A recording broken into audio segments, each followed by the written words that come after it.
Bonjour à tous, ravi de vous retrouver sur canalturf.com. On va évoquer le programme de ce vendredi 1er novembre avec une réunion de gala sur les programmes de Compiègne.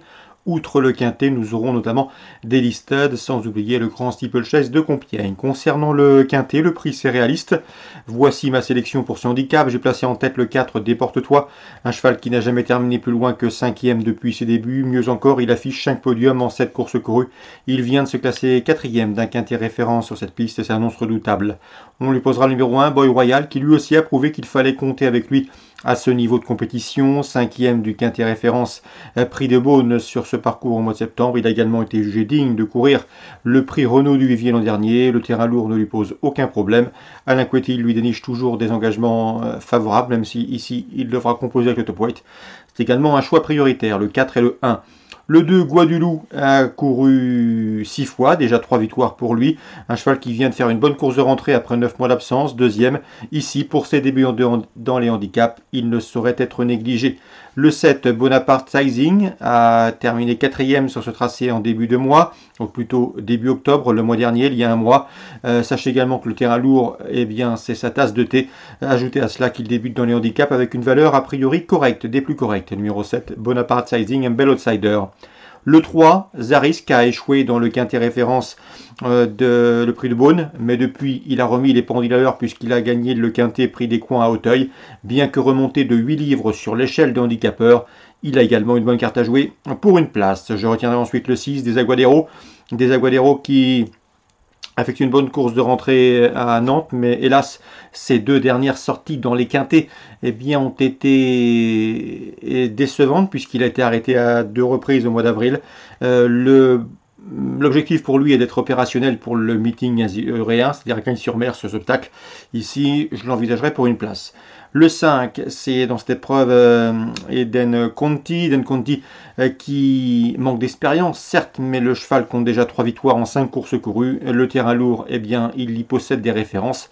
Mieux vaut donc s'en méfier. Je retiens également le numéro 12, Éclair de Maffray, un cheval des plus irréguliers. Mais attention, même s'il a échoué radicalement dans le prix Prince des Coins, et même s'il manque de référence à Compiègne, il y a radicalement souvent été discret.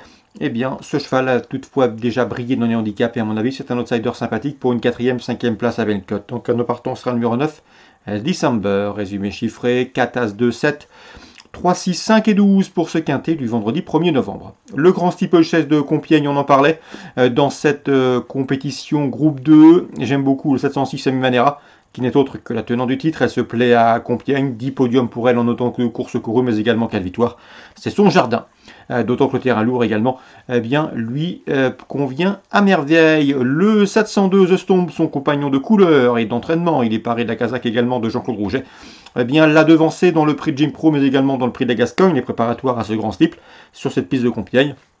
Mais attention, The Stomp est moins efficace a priori dans le terrain lourd que Amy Manera. Le 706, 702, on prend les mêmes et on recommence. Je le reposerai toutefois le 701, le costaud qui a couru cette course en dernier. Malheureusement, il est tombé alors qu'il était en tête de course et qui a récolté avec des ressources. Il faut le racheter, il aura soif de revanche. 706, 2, 701, prix de Besançon, Listle Race, j'aime beaucoup le 801 Ruffleson, qui a gagné à pareille époque l'an dernier le prix Dominique Sartini Unlisted. Cette fois-ci, face à ses aînés, pour son retour à Compiègne, elle mérite crédit.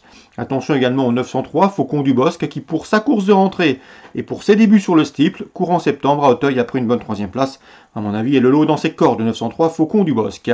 On résume tout ça pour Compiègne, la 7e, 6-2-1, le 801 et le 903. Concernant Laval Réunion 2, dans la première, j'aime beaucoup le 114 et le 115, Diva du Buisson et Coq d'Avran. Ils sont l'un et l'autre confirmés à ce niveau de compétition, course pour divers amateurs, et possèdent en une 14 fraction les meilleurs chronos du peloton sur ce parcours. Le 706, éclatant, mérite crédit, il a couru 16 fois à remontée. Résultat, 12 podiums, dont 5 victoires.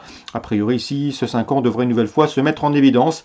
Je lui poserai le 704, Enzo Javi qui revient ici au remontée avec des ambitions. 706 et 704. Concernant Amiens, Réunion 3, dans la deuxième, le 202, Palmiro devrait pouvoir confirmer ses bons débuts, deuxième à Nancy pour ses premiers pas publics. Mais attention, un outsider dans cette course. J'ai pu m'entretenir avec Dominique Chenu, il présente le 4, Valentin de Java. Le cheval a complètement manqué ses premiers pas publics à Lyon-la-Soie. Il n'a été que l'ombre de lui-même et pourtant le matin à l'entraînement, il galope, il montre de belles choses. D'ailleurs, il va beaucoup plus vite et beaucoup plus performant que la pouliche qui s'est classée 3e cette semaine à Lyon-la-Soie. D'après son entraîneur, le cheval est parfaitement capable de redorer son blason. Il y aura sans doute une très grosse cote sur sa chance. Je vous invite donc à le glisser dans un jeu couplé, voire dans un trio. Le 204, Valentin de Java, qui d'après son entraîneur en tout cas, est capable de montrer le bout des naseaux à ce niveau. 202, 204 et enfin dans la 8e course du programme, le 803 Dagandi mérite crédit, la jument a vraiment tout pour elle, elle apprécie le terrain lourd, elle a couru 8 fois à réclamer, résultat 7 podiums pour elle, le lot est largement à sa portée si l'on s'en réfère à sa valeur handicap, bref ici, ce 803 Dagandi mérite crédit, je lui associerai également le 805, c'est Danny Blue qui dispose elle aussi d'une bonne chance théorique dans ce rendez-vous, 803, 805, on résume tout ça pour Amiens, Réunion 3, avec le 202, le 204 et le 803, le 805. Vincennes, Réunion 5, 3 coups de cœur à vous indiquer. Le 211, Carthago Dega, qui part en deuxième ligne derrière l'autostart, 2100 mètres, petite piste, mais attention, il sera déféré les 4 pieds pour la première fois. Christian Bijon a réservé plusieurs de ses chevaux pour ce meeting d'hiver. Celui-là en fait partie. Attention, 211, Carthago Dega, déféré les 4 premières fois. 415 Firello, lui aussi sera déféré les 4 pieds, il est le plus riche de la course. C'est un objectif pour lui, il devrait répondre au présent. 415 Firello. Attention également au 611. C'est Galloway, une pouliche de 3 ans qui vient de s'imposer avec de la marge, voire même avec beaucoup de marge à Anguin. Elle avait échoué, avait été disqualifiée pour ses premiers pas publics. Il faut encore l'isoler. Elle reste spéciale, mais c'est une pouliche de qualité qui peut parfaitement monter les étages avec réussite. Donc pour Vincennes, Réunion 5, 211, 415, 611. Excellent jeu à tous, bonne journée. Rendez-vous demain pour un nouveau programme.